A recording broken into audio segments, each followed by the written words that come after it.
Welcome to the Gospel Chariot podcast with Greg Smith. Join me for theological ramblings, thoughts, Bible classes, sermons, and an occasional guest. If you're searching for a confident relationship with God, if you're seeking clarity in your eternal purpose, you have found the right podcast. Let's open God's Word and hear His message. And may the Holy Spirit direct my words and enrich your hearing.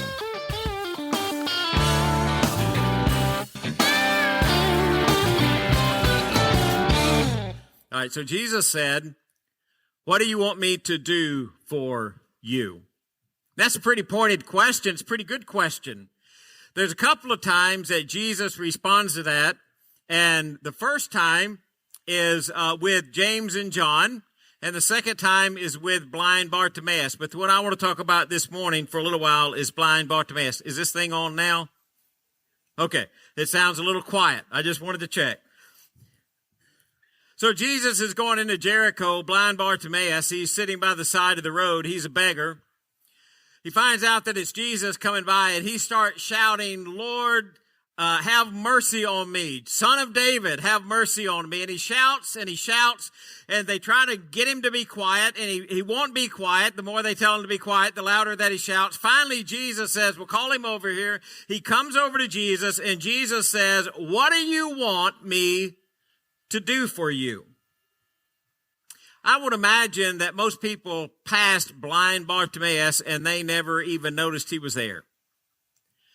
Kind of, I think probably when I got hearing aids, I'll just say it this way. Hearing aids are a real adjustment. When you first get them, and I think this is true. I'm not sure this is scientific. This is just Greg. Okay? Your brain, through the years, learns how to tune out things that are not important, like your wife's voice. And you just don't hear that anymore. It's just tuned out. And so when you put hearing aids in, your brain doesn't remember all of the things it's supposed to tune out. So it hears everything. So when you first put them in, and if you ever try to get hearing aids, wear them at least a month before you throw them away. Every cabinet squeaks. Every door squeaks. Every board in the floor squeaks. Whatever you do, under no circumstance do you let your wife wad up aluminum foil while you're in the room, because you will just come right out of your skin. Because our brain conditions, I think, for us not to hear certain things. Now, after about a month, I think your brain kicks back in and it starts to eliminate some of that stuff, so you go back to kind of being normal. I think probably they had sat with blind Bartimaeus begging on the side of the road. He was kind of like what happens to your brain before you get hearing aids. He's just there. You know, you don't really recognize him. You don't really pay attention to him. He's just kind of there. So Jesus calls him over. And Jesus asked him just a really pointed question. What do you want me to do for you? Just earlier in all three Gospels, Jesus had been approached by either James or John or James and John's mother, and that we want you to do whatever we ask. And Jesus said, "What do you want me to do for you?" And they said, "I want to sit one at the right, one at the left." And Jesus says, "That's not mine to give." So one person asked, And Jesus said, "What do you want me to do for you?" And they made a request, and Jesus said, "It's not mine to give." This time, blind Bartimaeus, very same chapter, shows up, and he comes to Jesus, and Jesus says, "What do you want me to do for you?" And he gives a request. Now, blind Bartimaeus, he's helpless. He's shouting, and he follows Jesus. So when all of this is over, it says that blind Bartimaeus is going to follow Jesus. But here's my question. Why do you think Jesus asked? Why do you think Jesus asked? When Bartimaeus came over and he stood with Jesus, and Jesus says, "Oh, what do you want me to do for you?" Why do you think Jesus asked the question? And we think, well, Jesus just wanted to hear it, right? He just wanted to hear what blind Bartimaeus had to say. And you think, well, Bartimaeus is blind, right? That's why we say blind Bartimaeus. Doesn't everybody who's blind, isn't their request to have sight? Well, you think Bartimaeus had asked anybody else for a sight? He said, I want to see. You think anybody else that had come by that Bartimaeus had said when they said, hey, what do you want? Bartimaeus said, well, I want to see. No, he's a beggar. What do beggars usually ask for? They ask for money. What if Jesus had walked up and said, what do you want me to do for you? And he said, well, can you spare $1? That may be what he got. He may have gotten $1. I sat and I thought about that question for a while, and it really bothered me. And I'm just going to tell you before we get started, this is not a sermon like I would normally ever preach, okay? Because it's going to be a sermon with a lot of questions and not much in the way of answers. But I thought this: what we ask reveals what we treasure, and what we treasure shapes what we become. If Jesus walked up to you face to face in the flesh, looked at you and said, what do you want me to do for you? What would you ask? What would you request? What would come out of your mouth? What is it that you treasure so much that if you had one shot, one time to tell Jesus exactly what you wanted and he would do it for you, what would you ask for? So I sat down and I started trying to come up with a list. Boy, I had a pretty good list. In fact, Jesus is going to have to give me more than one request because I don't think I could have worded them all into just one request. But then I started thinking, well, what I'm asking for really is what I treasure, and what I treasure shapes who I become. So very honestly, I sat down in my office and I just started writing. And I started writing and I said, would I ask for this or would I ask for this? And I'm just going to share those with you. Now, it's not going to be a lot of comment. I'm sure Reggie looked at the slides and he said, what in the world is Greg doing with this many slides on Sunday morning? We're going to be here till dinner time. No. And I'll comment on some of them. But I just want you to process them. I want you to think about them. Would you ask for comfort or character? And if you're writing those down on a sheet of paper, I'm telling you there's not enough blanks for all the ones that we're going to talk about, so you might want to pick and choose, or you want to write on the back. Would you choose comfort or character?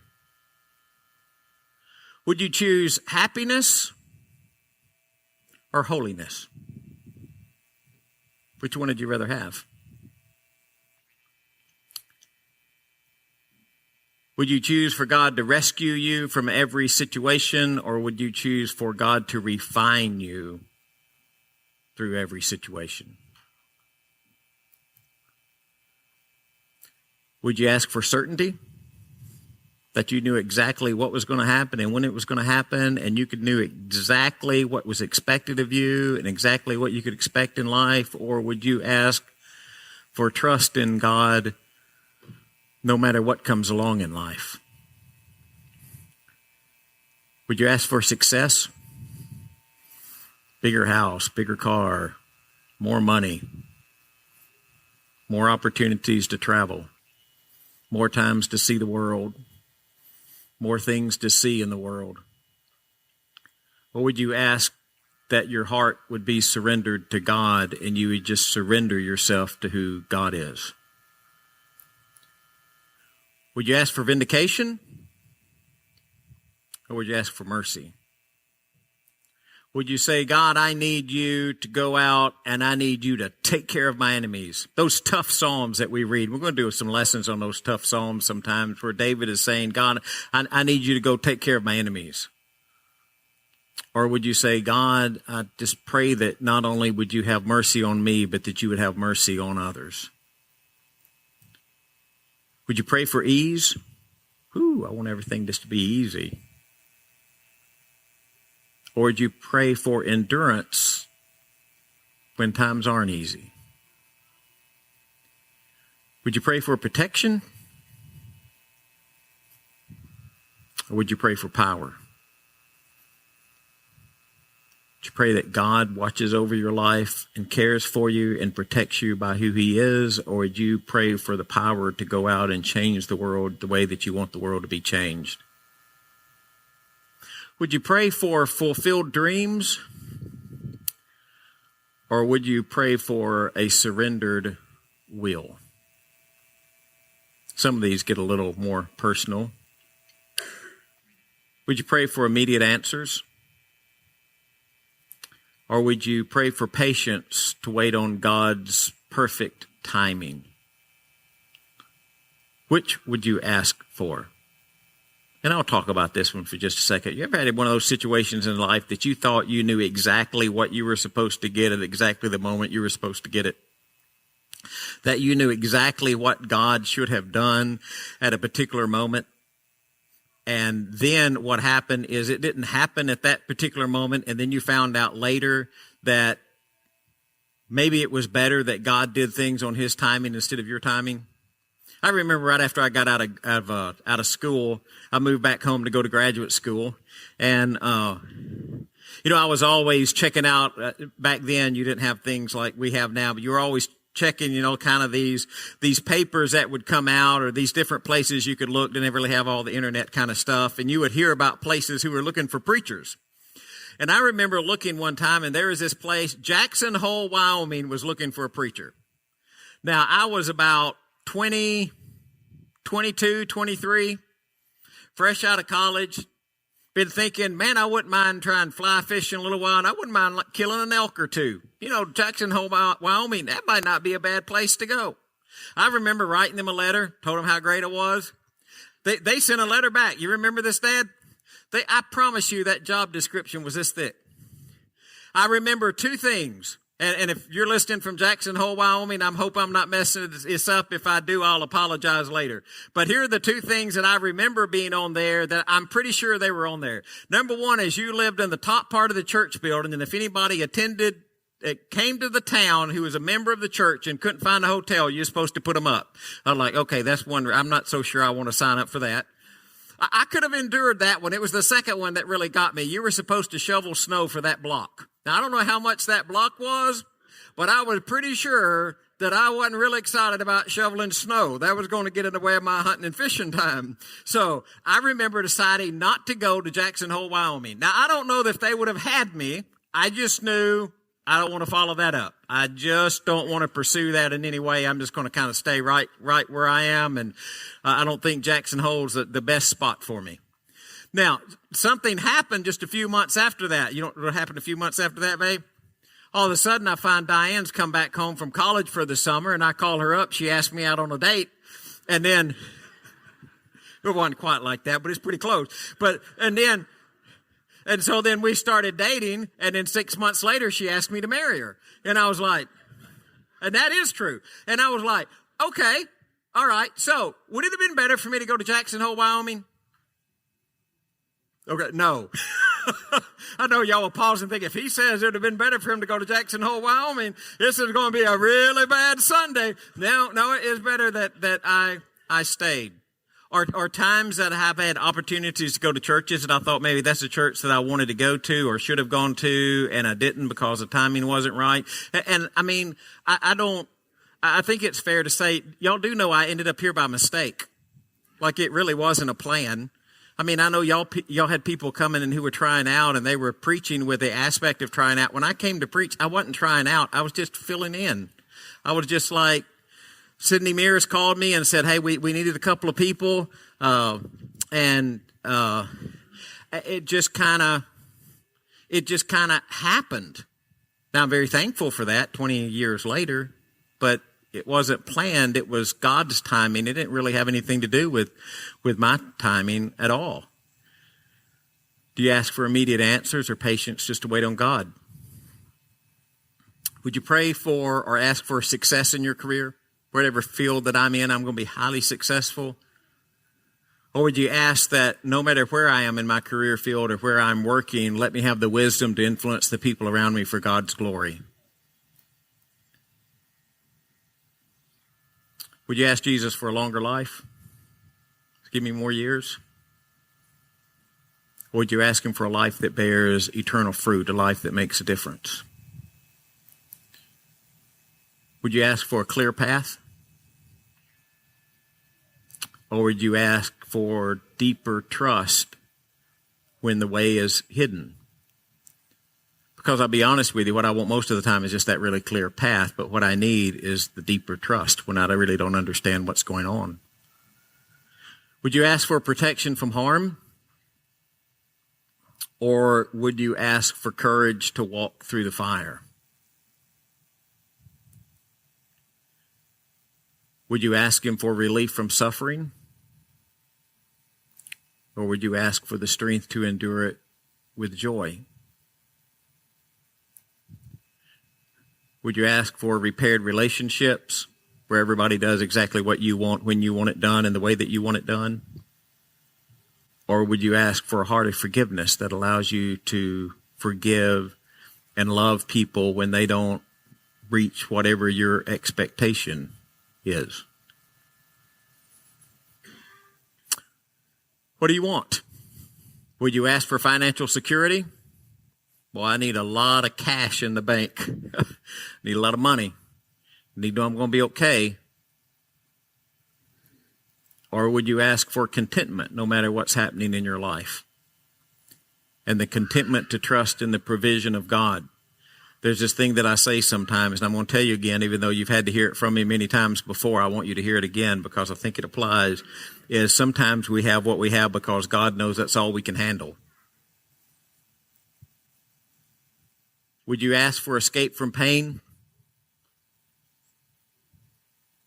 Or would you ask for the fellowship of sharing in Christ's sufferings? Would you want to never have difficulty?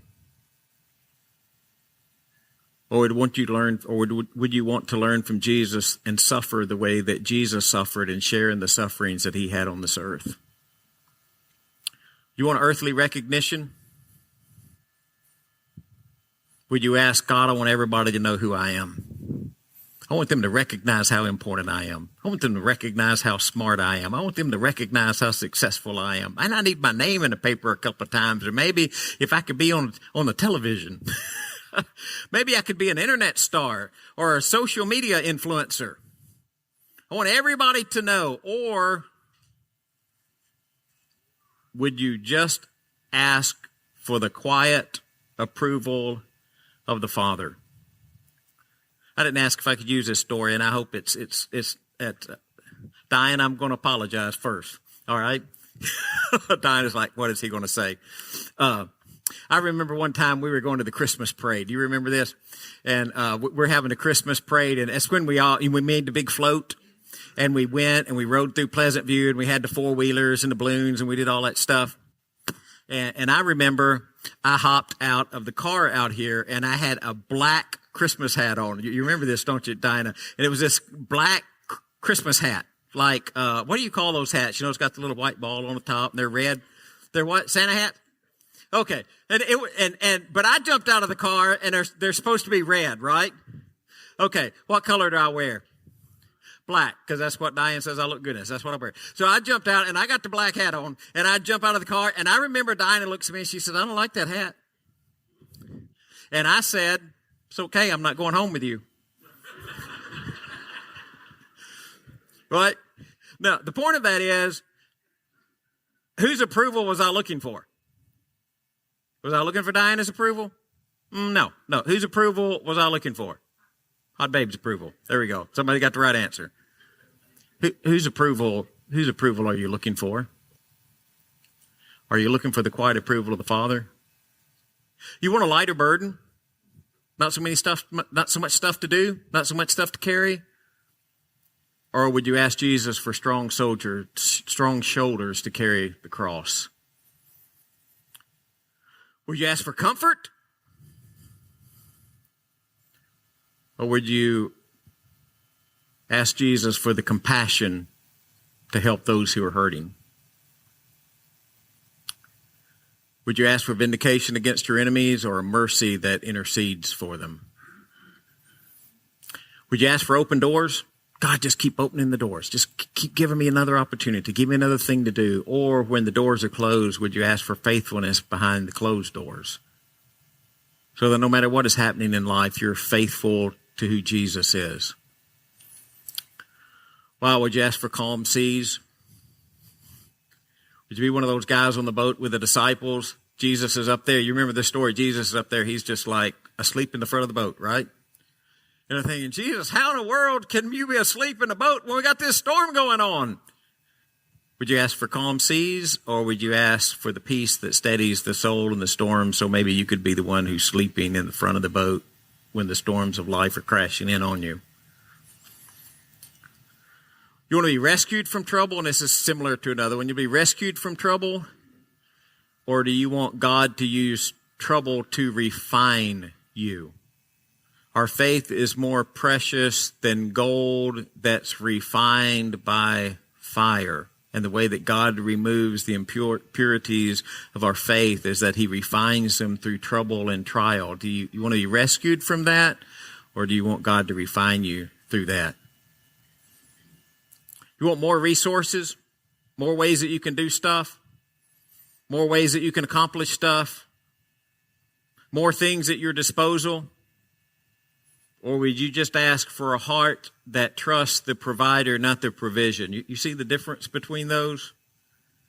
Do you trust the provision, or do you trust the one who provides the provision?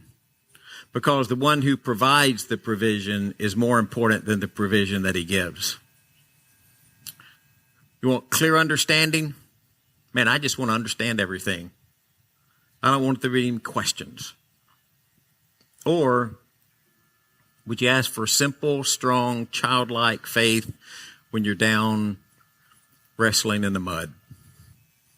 And you just don't really know where things are going and what's going to happen next, or you don't really understand exactly the way things are, but you have that simple, strong, childlike faith that God is always going to be faithful.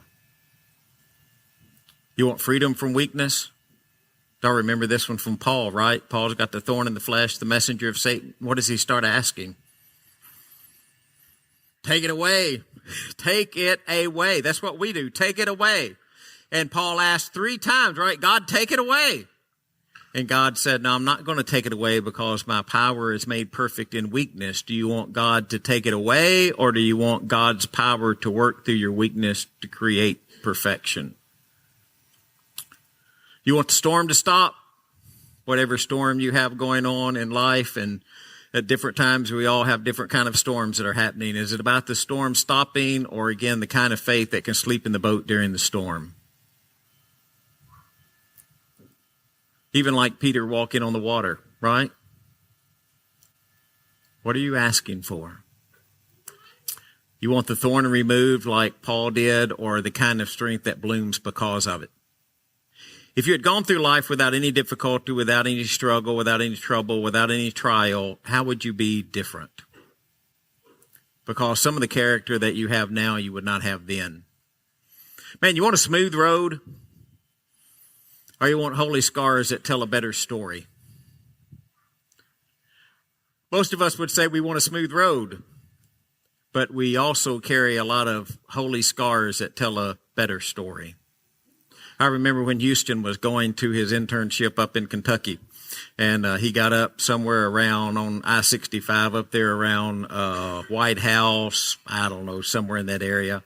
And he hit a pothole that just completely destroyed the tire on his car. I mean, tire, rim, everything. I remember sending a letter to TDOT saying, hey, can I get some of my money back? And it was kind of like, it didn't really say this, but it was more like, ha, ha, ha, ha, ha. There was written on it. But, you know, it's got to be there for so many days, and they got to have it reported for so many days. They have to have so many days to fix it before it causes a problem, and we didn't know it was there. And I was like, well, yeah, but here's all these other people that hit the same pothole. Yeah, but that wasn't enough time before he hit the pothole. And you went through that whole thing. Is there something about having a smooth road? How many of y'all like potholey roads? Right? How many of you like the kind of the bumpy part of the interstate that's just like, you know, your car starts shaking enough, you start to think, do I have a flat? And you pull over and you realize it's not a flat at all, it's just the road. And sometimes our lives are like that road, but sometimes it's traveling down those bumpy pothole kind of roads that help us have the scars that form who we are. You're on a well-lit highway, or just a lamp for your feet. And what I mean by a lamp for your feet is just enough that you can see the next step. Which one of those would you want? I'm all about well-lit highway, but what I really need is just a lamp for my feet. Well, I thought about Daniel. You want rescue from the lion's den, or the faith that says, even if he does not. You remember, I combined 2 Bible stories. You remember that? So Daniel's in the lion's den. God rescues him. Shadrach, Meshach, and Abednego. They're getting ready to get thrown into the fiery furnace. Do you remember what they say before they get thrown in the fiery furnace?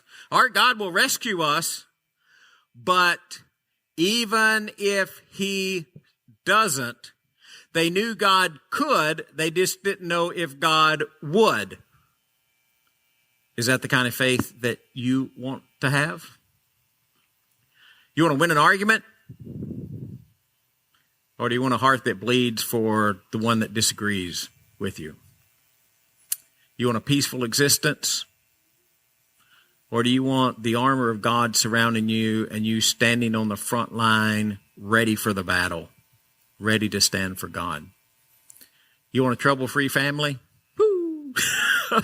Or you want a family that walks through the fire in faith that shapes its faith together? You want answers that make sense or just peace that passes understanding? I know it's a lot of questions, a lot of things to think about. You want to escape from loneliness? Would you ask for that?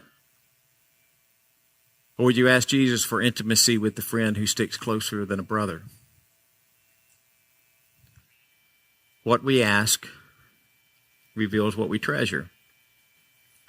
And what we treasure shapes who we become. And I hope that some of the reflection through those questions, I hope you were thinking, what are the things that I can ask for that make me walk closer to God? Now, was there anything with Bartimaeus saying, Lord, I want my sight? No. In fact, that was a pretty faithful request, wasn't it? Sometimes I struggle with stories like that. Now, when I wonder why Bartimaeus didn't ask for somebody else's sight. Why did Bartimaeus not ask for something different? Why did he ask something for himself? And sometimes we can misread stories like that, and we might come to the conclusion, well, we ought not to ask anything for ourselves. No, you should ask something for yourself because Jesus is your Savior. The question is, what would you want Jesus to do for you? And the thing that you should most want Jesus to do for you is you should want Jesus to intervene in your life in a way that shapes you to be more like who he is. You should ask Jesus to intervene in your life in a way that develops faith and develops trust and develops hope, knowing that everything in life isn't going to go the way that you want it to go, but you want Jesus through this life to shape you into the type of person that when this life is finished, then he will grant you the ability to live in his presence forever. Now, does that mean we can't go through this life enjoying our relationship with Jesus? Absolutely not. I mean, of all the people in the world who ought to be happy, I think we should be the happiest. If you want to find people who smile, I think we ought to be the kind of people who are smiling because we understand what life is really all about. So if Jesus showed up and he looked at you and he said, what do you want? What would you ask for? What would you ask for? And I hope one thing that would be on your mind is you would ask that Jesus, through his blood, would redeem you and make you whole and forgive your sin. That through faith in confession, baptism, repentance, and godly living, that God would rescue you from a world that he created that is a beautiful world, but it's fallen, and it's waiting on the mercy of God to intervene once again.